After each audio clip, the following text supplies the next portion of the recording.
Just a huge spoiler warning, by the way. I will be talking spoilers for this movie. I'm only including it because it's relatively new. So if you haven't seen the movie yet, feel free, watch it first, or if you don't care, go ahead. I'm not going to stop you. I'm not your parent. Finally here, we're at the 2018 one. Okay, I love this movie so much. I get excited whenever I talk about this because this was the first time I was old enough to go watch a Halloween movie in theaters, having been a fan since I was young. So I had all this hype of this movie coming out, and I finally got to go see it. I mean, I saw the original in theaters in 2016, as I said, but that was like a rerun. It felt cool, but it wasn't new. It wasn't new and exciting. It was exciting to me, but it wasn't new and exciting in the world. This, however, this was new and exciting in the world.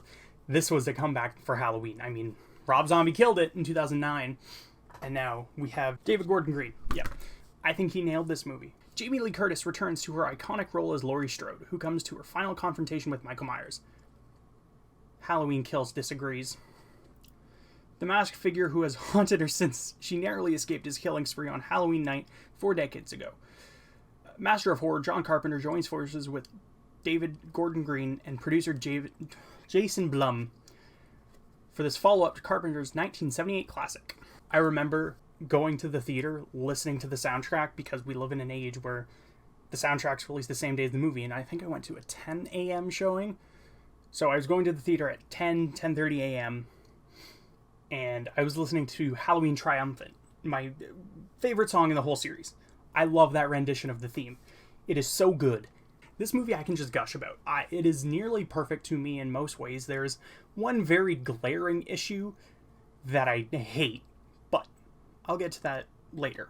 Everything else I really like about this movie. So we have Laurie, who she is very, very well trained and armed, and she has a big contraption of a house that is ready to take out anything that tries to come her way. She has scarred her daughter mentally because her daughter grew up with a very, very overprotective mother who was expecting the boogeyman every single day of her life, and especially around Halloween.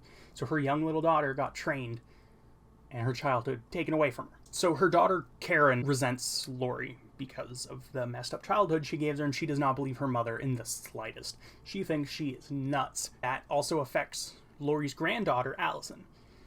Allison believes her grandmother and loves her grandmother, and she just wants her to be better because she doesn't understand it. She's like 16, 17, something like that. The soundtrack to this movie is probably my favorite series-wide. Like, pretty much everything in here, from top to bottom, is listenable, even outside of the context of the movie. John Carpenter returned, and considering he has done Lost Themes 1 and 2, and I mean, now he's done 3, so Kill's soundtrack should be good.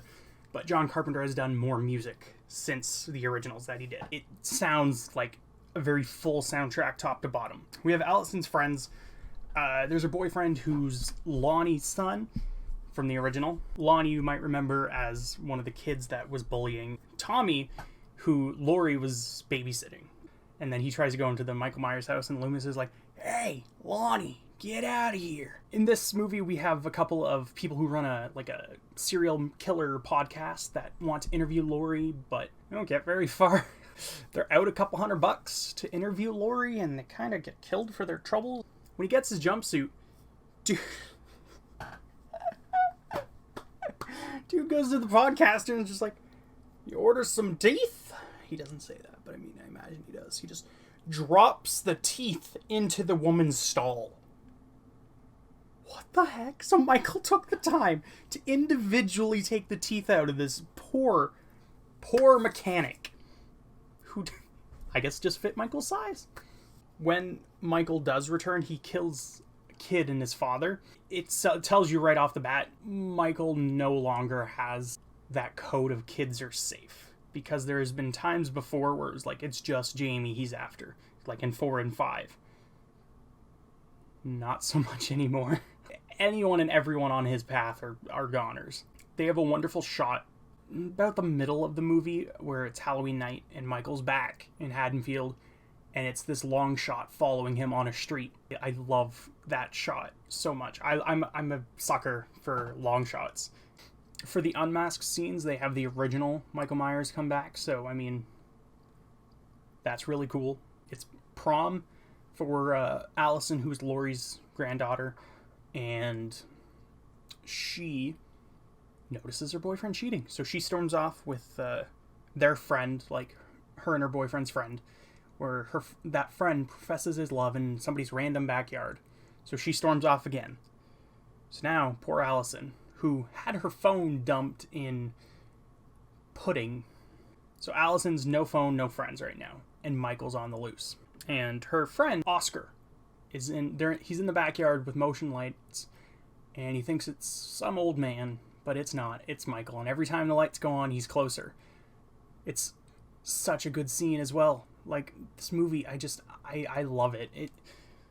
I had so many expectations for this movie, as I said, because I grew up watching the films and I love them. Most of them. Even the bad ones, I'll take. But, so many things they do right in this movie. Like, Michael is brutal. There's also Sartine, who is, Sartine is my biggest problem with the movie. He is Loomis's trainee, so to speak. He took over Loomis's case, and Michael was his most fascinating. Here's where my issue comes in. So Michael escapes. He gets caught again. And Sartine decides, oh, what is it like to see evil on the loose? And the sheriff and Sartine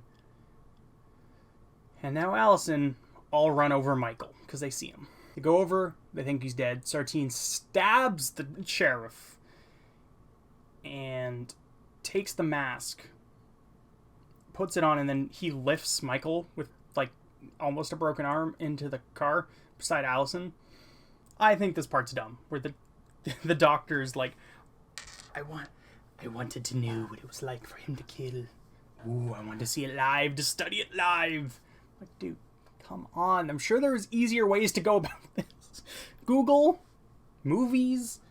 I mean, sure, for research purposes, but dude, come on. You can't be doing that. Where did he get his degree? Everyone reunites at Laurie's house, which is, as I said earlier, ready for a fight. This house is set up. This is such a good section. I mean, in H2O, we got a little glimpse of it, but for years, it has always been predator chases prey, prey runs. And then it's just that.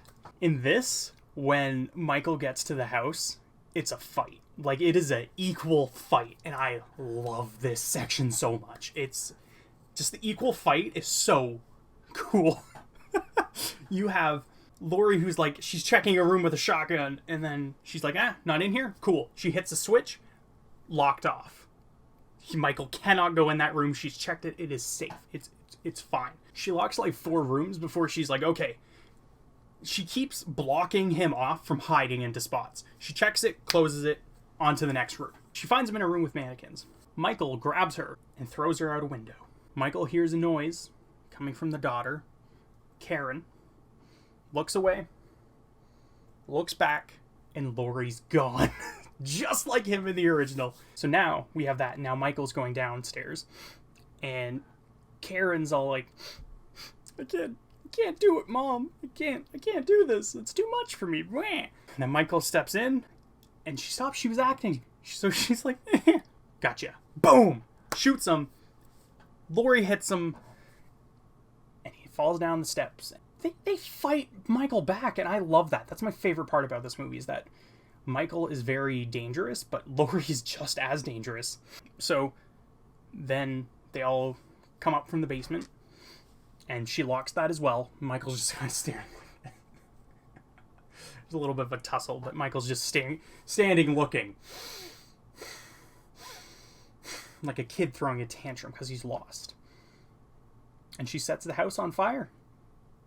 And Allison, Karen, and Laurie all leave. Michael's being burnt alive, just like at the end of Halloween 2. And much like the end of Halloween 2, we see he ain't actually dead because of Halloween Kills. And one of the first promos that they aired for Halloween Kills is them just driving and Laurie screaming, "Let him burn." Overall, this movie, I think, is this and 4 are my 2 favorites in the series for very different reasons. You have 4, because I guess this is kind of like the end of my little retrospective, so to speak. You have 4 where your protagonist is not useless, but she's a child, so she can't defend herself very well, which creates a very, very cool dynamic between her and Michael. You have this killer coming after a smaller, weaker protagonist. And then in this one, you have a protagonist who's like, no, I'm not going to deal with that. I'm going to fight you right back. So I think those 2 dynamics are my favorites, series-wide. Soundtrack is top-notch in this one. My favorite series-wide as well. Has my favorite use of the main theme in Halloween Triumphant. That is my favorite track throughout the whole series. And as I said, top to bottom, my favorite. I really like the design of the mask, how it looks after all this time. The way he gets the mask, the brutality of Michael in this. It's such a good balance. And to think that he just went from one to this. That said, thank you for watching, and if you watched all of them, thank you so much. I appreciate it. Feel free to leave a like. Comment what your favorite is in the series. I want to know. If you disagree with me, I mean, you probably do. Everyone's different. I like to have civil debates. I have my other social links down in the description. I stream a lot on Twitch. I don't know what series I'm going to be doing next, but this is the big one I've been wanting to do for a while. And if you see me redoing this in a couple years once I'm more confident, don't be surprised. Anyways, thank you for tuning in. I appreciate it.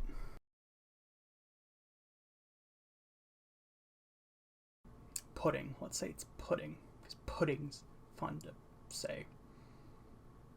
Pudding.